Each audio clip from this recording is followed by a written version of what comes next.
Hi, my name is Joe. I am still a fat black belt. It is weigh-in Wednesday. Yeah. I need like a cool video thing, right? Like maybe a fat eagle screams and lands on a pair of W's. Would Weight Watchers sue me if I used a pair of W's? Well, Disney would probably. Anyway, the point is, it is weigh-in Wednesday. I weighed in today at 315 pounds. That is a 1 pound increase from last week. Uh-oh. It's a little bit less than a 1 pound increase from last week because last week was like 314 and change.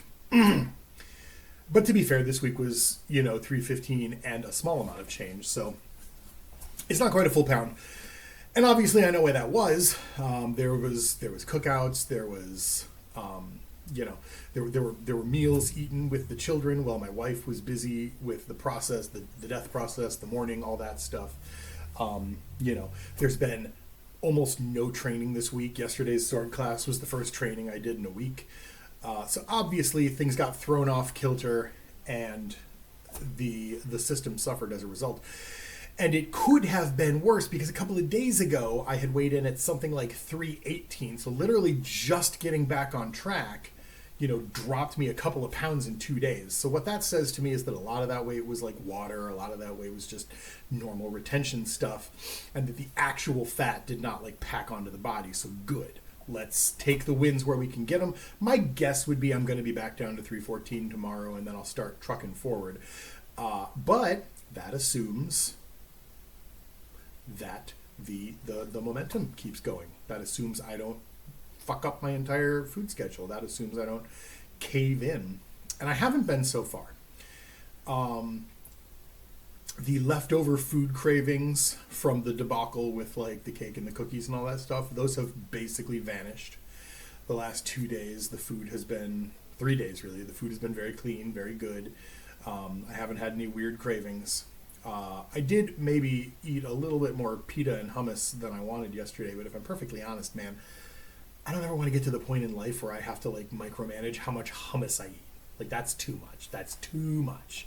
Hummus is fine. Hummus. Okay. So I'll just stick with the overall trend since it's going fine. There's probably not going to be any training today. The kids are off doing a thing. They've got to sleep over with a friend later tonight. So my guess would be I'm not going to get out to the training hall, but I'm going to try to do some forms and stuff basically as soon as I'm done recording here. I'm going to do some lunges. I'm going to do hopefully some forms, but I also have some cleaning to do today. So we'll see how it goes when real life responsibilities sort of slide in there. Food's been okay today. I didn't eat anything till lunch. Took my wife out to lunch and snagged an 8-ounce sirloin and a side of broccoli, and I feel good about that. So I don't have a lot to talk about as far as martial arts stuff goes because it's not like I've had any revelations since yesterday. I want to talk about AI scammers real quick. It's totally not relevant to this channel at all, except that this channel's on YouTube. And the thing that happened to me most recently was a YouTube thing. I got a message from a YouTuber that I like, and it absolutely caught me. Like, I almost fell for this. And yeah, when I first read it, I was in a bit of a rush.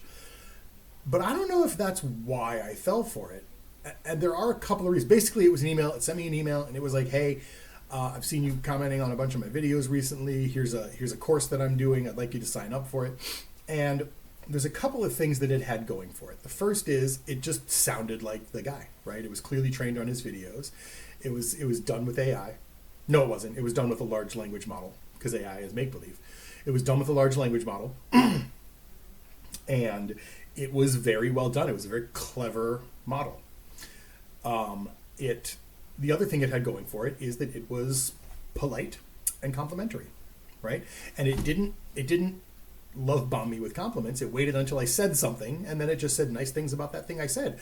And what it read like to me was like a form letter, right? Just some YouTuber who had a form letter and was trying to sell me a product, which is a reasonable thing for a YouTuber to do. So it sounded like, here's my form letter that I send out to everybody, and the top of this is like an introductory paragraph that I hacked out. Hey, I noticed that you commented this thing on my video. Here's why I liked that. Here's how that relates to this thing I'm trying to sell you. Boom, and out the door. And that's a very real, like it's a thing that could happen, right? And there weren't a lot of signifiers in that first email. Yeah, there were M dashes, but like this guy's an editor. So the only people I know who use M dashes are writers and editors. So, you know, it just didn't stand out that much. Anyway, the thing that legitimately tripped me up was when I said, hey, I'll get back to you on Thursday about this. And I got a message Wednesday morning saying, hey, am I going to hear from you today? And I thought, I think it's very unlikely that this guy who has been this polite thus far doesn't know when Thursday is. I mean, he lives in Florida, for crying out loud. It's the same day in Florida as it is here. But more importantly, I got it at like 3 in the morning. And he just doesn't seem like the kind of guy who's going to be up at 3 in the morning. Which prompted me to look back. You know, I checked the email address, and the email address was pretty clever, right? It was a Gmail address, and it didn't come from his domain. But a lot of domains have Gmail addresses on the back end, for those of you who don't know that, right? A lot of, like, if you get a from, you know, company.com, a lot of the times on the back end, that's just a Gmail account that their domain is, like, folded over on top of. Tons of companies do that. And good for them, by the way. Gmail's a great email service, so I know why they do it. But yeah, it was so it was pretty well done, and it very nearly got me. And honestly, the only reason I didn't is because I reached out to him directly and said, hey, I got this email. I no longer think this is from you. Here's a screenshot. You might want to warn people. And he immediately did. He put up a post, warned everybody on his channel. There's been conversation about it, and so good for him. But be on the lookout. I am 99% certain that a YouTuber is not ever going to reach out to you in an email and say, here's this thing. They're going to reach out to you. If they reach out to you, and they probably won't, they're going to say, here's a link to my website, you know, go sign up for my services there. And if it's anything but that, you should be suspicious. And you should cross your I's and dot your T's. Anyway, that's the day. That's the video, folks. Catch you later.